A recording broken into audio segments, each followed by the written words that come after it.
आवाज़ ठीक है? देखिए तो। चलिए, देखिए हम त्रिभुज स्टार्ट किए हैं और त्रिभुज में हम पहले क्या बताएंगे, तो हम पहले प्रमेय बताएंगे। पहला आपका प्रमेय है, पहले है आपका कितना, तो 6.1 है ना। पहला है 6.1। इस 6.1 प्रमेय को जानते हो हम क्या कहते हैं, तो इसको हम थेल्स प्रमेय भी कहते हैं। क्या कहते हैं? थेल्स प्रमेय भी कहते हैं।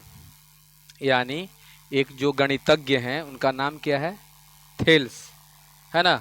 तो उन्हीं के द्वारा समझिए कि ये प्रमेय बनाया गया है। और यही थेल्स प्रमेय के क्या होता है, एक विलोम होता है। क्या होता है? उल्टा होता है। क्या होता है? उल्टा, मतलब इसी को हम उल्टा करेंगे। तो सबसे पहले हम प्रमेय पढ़ते हैं और प्रमेय को समझते हैं कि प्रमेय में दिया हुआ क्या है।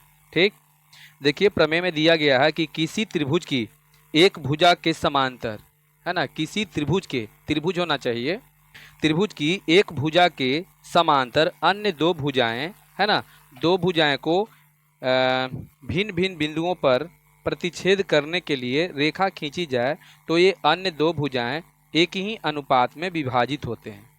फिर से समझिए, एक त्रिभुज आपका है, पहले तो एक त्रिभुज है, तो पहले हम क्या करते हैं कि एक त्रिभुज लिख देते हैं। देखिए ये त्रिभुज बना दिया, बना दिए। इसका नाम है ए बी सी, ऐसे नाम है। ये त्रिभुज है, खूब बढ़िया से इसको ध्यान से समझना। देखिए इसमें क्या है आपका प्रमेय 6.1, है ना।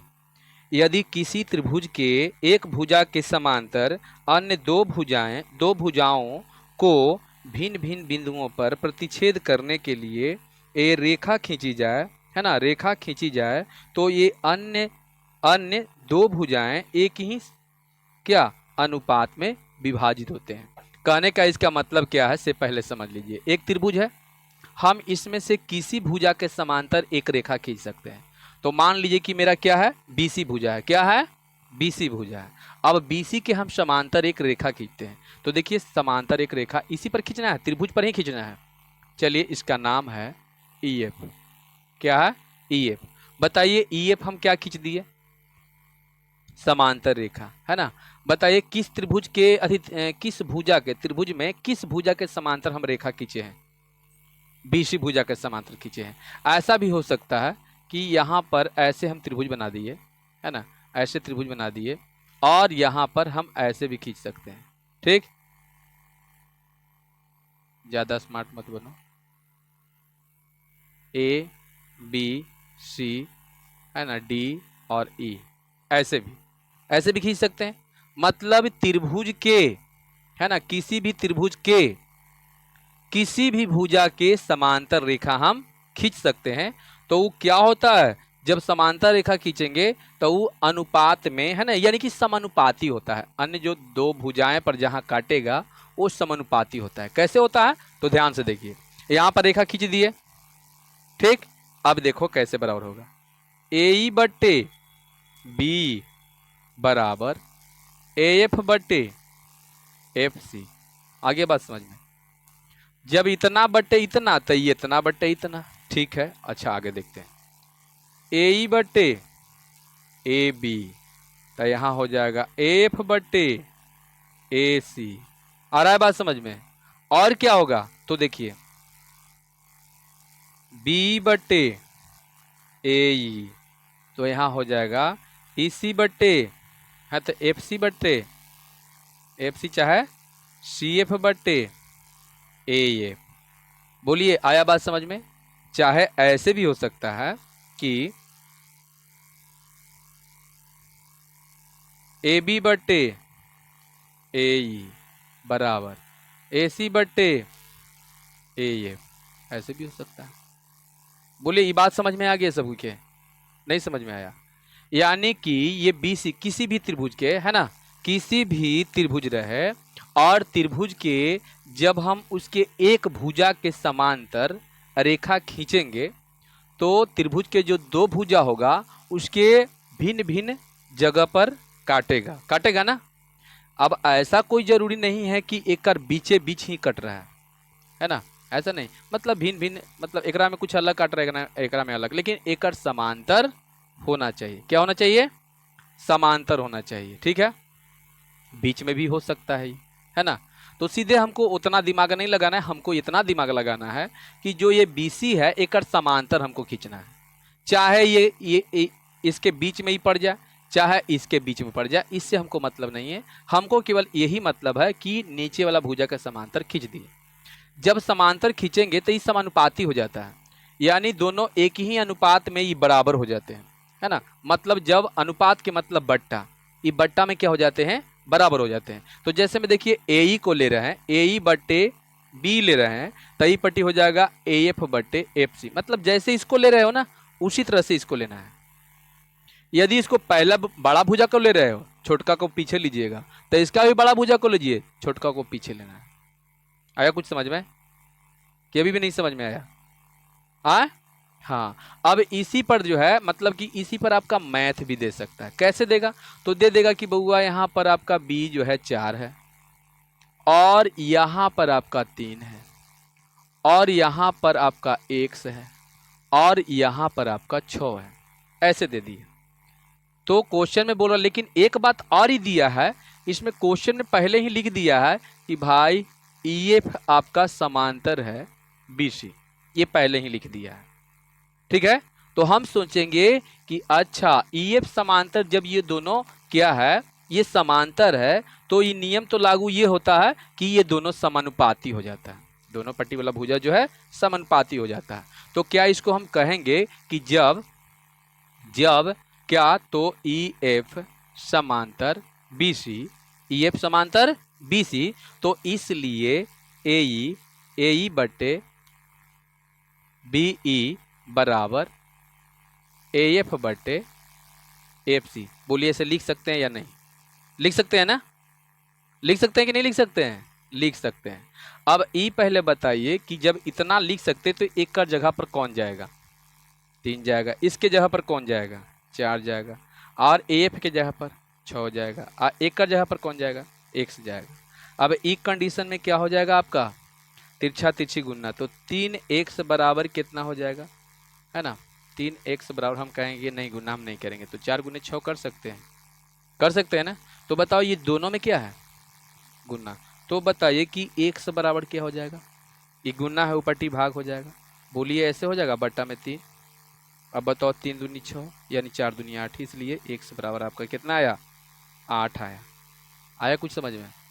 तो देखिए इस तरह से आपका ई टाइप के मैथ बनने वाला है। अब इसी को हम लेते हैं, यहाँ पर लेते हैं। क्वेश्चन में क्या दे दिया गया है?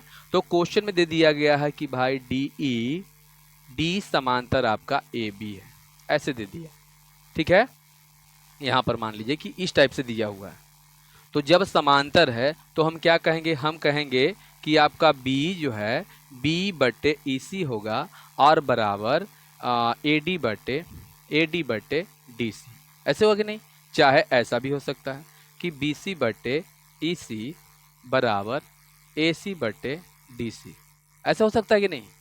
आ रहा है बात समझ में? इसी तरह से आपका हो सकता है कि EC बट्टे B, ऐसे भी हो सकता है EC बट्टे क्या, BE बराबर CD बट्टे AD। बोलिए हो सकता है कि नहीं? तो ये बढ़िया से एकदम कंफर्म क्लियर समझ में आ गया कि नहीं आ गया? बताओ कितना बच्चा को समझ में नहीं आया? समझ में आ गया? चलिए, कौन ऐसा है जिसको समझ में नहीं है? समझ में आया? समझ में आ गया ना पक्का? आए बोलिए। कहाँ? ई बी, रुक जाइए, B बट्टे AE। अरे ऊपर से चल जाओ, चाहे नीचे से चल जाओ। अगर एक साइड में तुम नीचे से चल रहे हो तो दूसरों साइड में नीचे से चलना पड़ेगा। आ रहा है बात समझ में? अब ऐसा नहीं है कि B बट्टे AE आने से कर देंगे AF बट्टे FC, तो हो जाएगा गलत। अगर चल रहे हो तुम कि B बट्टे AE, तो यहाँ भी चलना पड़ेगा FC बट्टे AF। आगे बात समझ में? अब कहाँ? E AE बट्टे AB, रुक जाइए, AE बट्टे AB पूरा ले रहे हैं, तो यहाँ भी इतना पहले लो, अब पूरा लो। आया समझ में? अब ऐसे भी होगा। कोई क्या दिक्कत है यहाँ पर? इसको मिटा दें, मिटा देना, कोई दिक्कत नहीं ना है यहाँ पर? समझ में आ गया ना सब कोई के कि कोई दिक्कत है? बताओ समझ में आ गया ना पक्का? चलिए ठीक है। अब हम आगे चलते हैं, इसको मिटाते हैं पहले। करने गया, देखिए नेक्स्ट जो ये तो किसी भी तरह से मतलब चित्र दे देगा तो आप आराम से इसको बना लीजिएगा, बन जाएगा ना।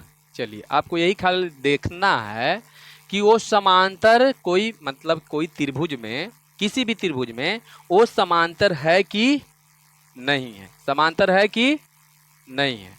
तो सबसे पहले एक बात तो हम जान लिए। अब हम क्या बोलते हैं, ये जो आपका थेल्स प्रमेय है इसको थेल्स प्रमेय भी बोलते हैं। देखिए ये थेल्स प्रमेय है ना। थेल्स प्रमेय कहिए चाहे कहिए कि प्रमेय 6.1 कहिए, 6.1 कहिए। अब देखिए क्वेश्चन में दिया हुआ कैसे रहेगा, है ना। चलिए यानी ये समीकरण अधि समीकरण बोल रहे हैं, यानी कि ये प्रमेय 6.1 में आपका तो प्रमेय पढ़ रहे हैं। प्रमेय में क्या दिया गया है तो ध्यान से पहले समझ लीजिए। प्रमेय में दिया गया है कि किसी त्रिभुज की एक भुजा के समांतर, एक भुजा के समांतर। तो चलिए हम चलते हैं, ठीक, और बढ़कर लिख देते हैं तब समझ में आएगा। जैसे ऐसे ही त्रिभुज हो गया, ठीक, ये ऐसे त्रिभुज हो गया, समझ गए। और यहाँ पर समांतर इस तरह से खींचा गया है, मान लीजिए, है ना, DE है, DE है, इसका A और B और C ऐसे नाम है, ठीक। और क्वेश्चन में दिया हुआ क्या है से पहले इसको समझ लीजिए। ये तो क्वेश्चन में दिया हुआ है, प्रमेय तो आप पढ़ लीजिएगा प्रमेय में क्या दिले है ना। तो प्रमेय में पहले क्या देगा, प्रमेय में आपको देगा कि ये प्रमेय 1 के अथी 6.1 के हम सिद्ध कर रहे हैं। तो आप समझ रहे हैं, खुद समझ रहे हैं कि प्रमेय 6.1 में क्या दिया हुआ है। मतलब कोई त्रिभुज है, उस त्रिभुज के एक भुजा के समांतर कोई रेखा खींचा गया है, समझ गया ना, खींचा गया है। तो क्वेश्चन में दिया गया है कि जब DE D समांतर क्या BC, तो सिद्ध करें, सिद्ध करें। चाहे आपको क्वेश्चन में ऐसे भी दे सकता है कि थेल्स प्रमेय को सिद्ध करें। तो थेल्स प्रमेय को सिद्ध करने के लिए जहां बोल दे, जैसे हम अभी सिद्ध करेंगे, वो पूरा वही वाला के समझ जाए कि वही उसी को कह रहा है। जहां थेल्स प्रमेय कह दे, चाहे 6.1 कह दे, तो यही चीज है। और 6.2 कहेगा तो थेल्स प्रमेय का विलोम हो जाएगा, उसका उल्टा हो जाएगा। समझ गए, क्या हो जाएगा, उल्टा हो जाएगा। तो देखिए अभी हम थेल्स प्रमेय को ही क्या कर रहे हैं, सिद्ध कर रहे हैं। थेल्स प्रमेय के यही है, थेल्स प्रमेय, थेल्स प्रमेय उसी को बोलते हैं कि कोई त्रिभुज हो और त्रिभुज के एक भुजा के समांतर रेखा खींच दिया जाए, एक भुजा के समांतर रेखा खींच दिया जाए तो एक साइड वाला जो होगा ना, ये समानुपाती हो जाते हैं। मतलब एक ही अनुपात में होते हैं, मतलब दोनों समानुपाती हो जाते हैं, दोनों बराबर हो जाते हैं। अनुपात में क्या हो जाते हैं, बराबर। जब इतना बटे इतना, इतना बटे इतना लोगे तो ये इतना बटे इतना हो जाएगा। समझ में आया। तो आपको सीधी यही करना है कि सिद्ध करें कि AD और बटे DB बराबर, है ना, क्या है, AE बटे EC। बोलिए इतना होता है ना। यही आपको क्या करना है, सिद्ध करना है। क्या करना है, सिद्ध करना है। तो चलिए अब हम क्या करते हैं, सिद्ध करते हैं। तो इसमें कुछ रचना करना पड़ेगा। क्या करना पड़ेगा, रचना करना पड़ेगा। तो रचना क्या करना पड़ेगा कि यहाँ से हम लंब डालेंगे। देखिए यहाँ से लंब डालते हैं, ठीक, यहाँ से लंब डाल रहे हैं किस पर, AD पर, चाहे इसको AB पर बोल सकते हो, इससे हम लंब डाल रहे हैं, ठीक। ये आपका लंब डला गया, लंब डला गया। चलिए इसका हम नाम क्या धरेंगे, तो इसका हम नाम N नाम धर देते हैं, ठीक। चलिए एगो तो लंब डला गया। अब यहाँ से D से भी लंब डालेंगे यहाँ पर, इसका नाम M नाम धर देते हैं। क्या नाम धरते हैं, M नाम धरते हैं। ये अपना रचना से कर रहे हैं, है ना, क्या कर रहे हैं, रचना से। तुम यहाँ लिख सकते हो कि रचना से, रचना से, है ना, क्या, तो हम लिख सकते हैं कि EN देख लो, EN लंब बताओ किस पर है, तो EN लंब AB पर है, पूरा पर है ना। तो EN लंब AB तथा फिर क्या लिखे हैं, DM ना, बोलिए DM लंब AC पर क्या किया, डाला। चलिए ये रचना से हो गया, ये रचना से हम कर दिए, अपना मन से ही रचे हैं ना। चलिए यहाँ तक तो हो गया। उसके बाद हम फिर क्या करेंगे, डाला और उसके बाद मिला देंगे। इसको मिला देते हैं, इसको ऐसे मिला देते हैं, इसको थोड़ा टेढ़ा हो गया, इसको ऐसे मिला दिए, ठीक, मिला दिए। और मिलाने के बाद देखिए क्या होगा से, तो इसके साथ साथ ये भी लिख देंगे कि किसको किसको क्या किया है ऐसे, ठीक है ना। चलिए एवं लिख दीजिए, एवं क्या, बीई तथा डीसी को मिलाया।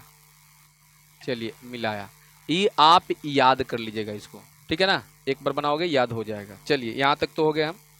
अब हम लोग आगे बढ़ेंगे तो त्रिभुज कितना में चलेंगे, तो ध्यान से देखिएगा त्रिभुज कितना में चलेंगे। त्रिभुज चलेंगे एडीई में, कहीं एडीई दिखाई दे रहा है, ए डी ई, ये वाला त्रिभुज में चल रहे हैं, ठीक।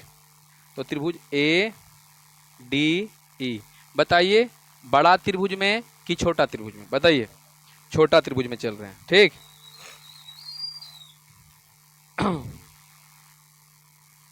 चलिए हम त्रिभुज ए डी ई का क्या निकालते हैं, क्षेत्रफल निकालते हैं। क्षेत्रफल निकालते हैं तो आपको पता होगा कि समकोण त्रिभुज के क्षेत्रफल निकालने के लिए क्या करते हैं हम लोग, है ना, 1/2 गुने आधार गुने ऊंचाई, बोलिए यही होता है ना। तो चलिए 1/2 अगुने आधार अगुने ऊंचाई, बोलिए यही होता है ना।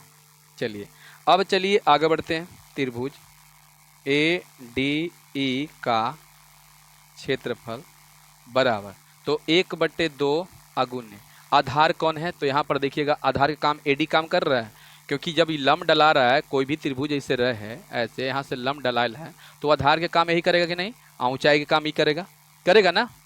चलिए तो यहाँ पर बताइए ऊंचाई के काम कौन करेगा, जल्दी बताओ।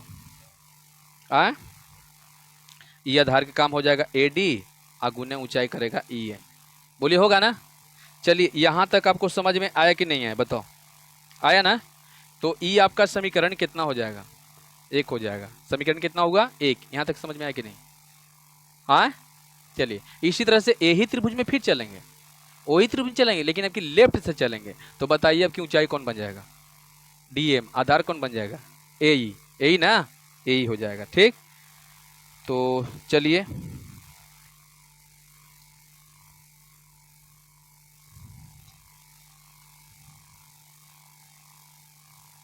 ठीक ना, 1 मिनट, हाँ। बी डी ई कौन त्रिभुज में चलना है, इसी प्रकार बी डी ई में चलना है।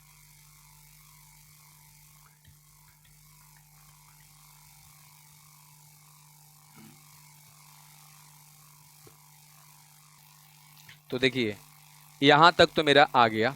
अब देखिए हम चलेंगे त्रिभुज बी डी ई में चलेंगे। कौन त्रिभुज में चलेंगे, बी डी ई में। तो बी डी ई के लिए भी आपका ऊंचाई के काम कौन करेगा, ई एन काम करेगा, है ना। तो चलिए अब चलेंगे, अब चलेंगे त्रिभुज बी डी ई में, बी डी ई में। अब बताइए बी डी ई में भी बताइए, यहाँ पर चलेंगे ना कि त्रिभुज बी डी ई का क्या क्षेत्रफल बराबर कितना हो जाएगा, 1/2 अगुने आधार गुने, बोलिए ऊंचाई होगा, आए। तो एक मतलब कि इसलिए त्रिभुज दिखाई दे रहा है ना यहाँ पर, बी, इसलिए आपका कितना हो जाएगा त्रिभुज कितना, B D E, B D E का, है ना, क्षेत्रफल कितना हो जाएगा, तो 1/2 अगुने कितना, बी डी अगुने ई एन, ई एन हो जाएगा ना। अब बताइए समीकरण कितना हो जाएगा, बताओ। ये समीकरण आपका कितना हो जाएगा, है ना, ये समीकरण आपका 2 हो गया, ठीक। अब निकाल लेते हैं, क्या कर देते हैं, अनुपात निकालते हैं। तो यहाँ पर लिखते हैं कि समीकरण, है ना, समीकरण 1 तथा समीकरण कितना से, 2 से, है ना। चलिए 2 से, तो दोनों के लीजिए, लेफ्ट लेफ्ट के भी अनुपात कीजिए। तो चलिए हम लेते हैं कितना, तो त्रिभुज ए डी ई का क्या होगा, क्षेत्रफल, और बट्टे कितना, त्रिभुज त्रिभुज बी डी ई का क्या होगा, क्षेत्रफल बराबर। अब यहाँ पर देखिए क्या होगा, 1/2 गुने ए डी आगुने, बताइए कितना होगा, तो ई एन हो जाएगा। अब बट्टे 1/2 अगुने बी डी गुन्ने ई एन। बोलिए यहाँ तक समझ में आया तो नहीं के? अब बताइए ये क्या होगा, ये दोनों कट जाएगा, ये दोनों भी कट जाएगा ना।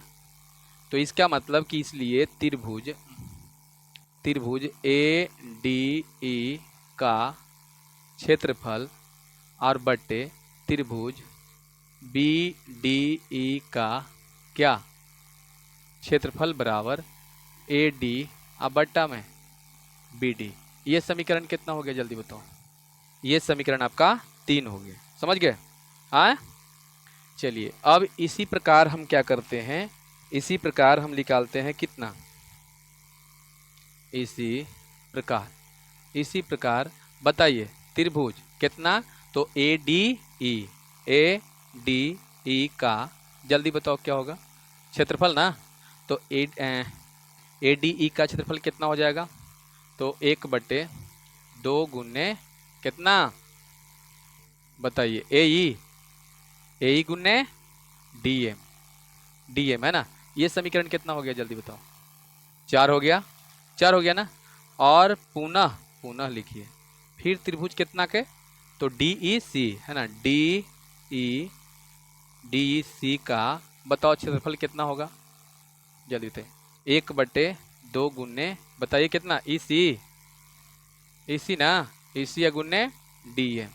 ये समीकरण कितना आपका हो जाएगा 5। चलिए यहाँ तक सही है। अब दोनों के फिर क्या कर दें, अनुपात। तो बताइए इसलिए दोनों के अनुपात निकालते हैं। तो त्रिभुज ए डी ई का क्षेत्रफल और बट्टा में त्रिभुज डी ई सी का क्या होगा क्षेत्रफल बराबर 1/2 गुने ए ई गुने डी एम, अब बट्टा में हो जाएगा 1/2 गुने ई सी गुने डी एम से डी एम खत्म, 1/2 से ये खत्म हो जाएगा ना। तो इसलिए आपका कितना हो जाएगा, त्रिभुज ए डी ई का है ना क्षेत्रफल बट्टे त्रिभुज डी ई सी का क्या होगा क्षेत्रफल बराबर कितना, ए ई बट्टे ई सी। ये समीकरण कितना हो गया जल्दी बताओ? 6 हो गया ना। चलिए हाँ दिखाई नहीं दे रहा है, दिखाई नहीं दे रहा है। देखिए अब इसमें देखिए कुछ बात लिखना था जो हम लिख दिए। देखिए किंतु त्रिभुज बी डी ई, देखिएगा बी डी कहाँ है, बी डी ई ये त्रिभुज की बात हो रहा है ठीक। और त्रिभुज सी डी ई है ना, सी डी ई नहीं डी सी ना नाम धर ले हैं, जो नाम रख ले हैं वही नाम रखेंगे, डी ई सी है ना। डी ई सी ये दोनों जो है डी ई सी एक ही आधार, कौन, तो देखिए आधार यानी कि डी है ना, आधार डी ई पर है, डी पर है और समांतर रेखा डी और बी सी के बीच स्थित है। मतलब ये दोनों के बीच में स्थित है, ये समांतर रेखा भी है ना, आज दोनों के बीच में स्थित है। तो ई कंडीशन में क्या होता है कि त्रिभुज के जब क्षेत्रफल निकालोगे तो दोनों का क्षेत्रफल क्या आएगा, बराबर आएगा है ना। तो इसलिए दोनों त्रिभुज का क्षेत्रफल बराबर हो गया। चलिए यहाँ तक समझ में आ गया। अब इसलिए क्या लिखना है कि समीकरण कितना से, तो समीकरण कितना से, तो देख लीजिए एक बार, 3 तथा 4 से, 3 तथा कितना से 4 से, 3 तथा 4 से, ध्यान से देखिएगा, 3 तथा 4 से। तो देखिएगा दोनों में देखिएगा 6 होगा, 6 में देखिए ये नहीं 6 है, देखिए 3 आपका यहाँ है, 6 यहाँ है, दोनों के देखिएगा। यहाँ पर देखिएगा त्रिभुज ए डी ई का क्षेत्रफल, यहाँ भी देखिए त्रिभुज ए डी ई का क्षेत्रफल, ये तो सही है, ये सही है ना। लेकिन यहाँ पर देखिएगा त्रिभुज बी डी ई का क्षेत्रफल, यहाँ है त्रिभुज क्या, डी ई सी का क्षेत्रफल, ऐसे लिख लिया ना। तो क्या ये जब बी डी ई और डी सी दोनों बराबर है तो किसी के जगह पर हम एगो रख देंगे, हाँ। तो बताइए यहाँ पर तो जगह नहीं मिल रहा है, चलिए देखिए यहाँ पर लिख देते हैं। देखिए यहाँ पर समझिए, एक मतलब कि लेफ्ट दोनों के बराबर हो गया, पहले समझ लीजिए। यहाँ पर देखिएगा छठा में कि त्रिभुज, देखिए ये तो ठीक है, ए डी ई का क्षेत्रफल, ए डी ई का क्षेत्रफल, यहाँ पर देखिए बी डी ई का क्षेत्रफल, लेकिन यहाँ है डी ई सी का क्षेत्रफल, ऐसे तो है ना। तो डी ई सी के क्षेत्रफल के जगह पर क्या रख दें हम, बी डी ई का क्षेत्रफल यहाँ रख सकते हैं, बी डी ई का क्षेत्रफल रख देंगे ना।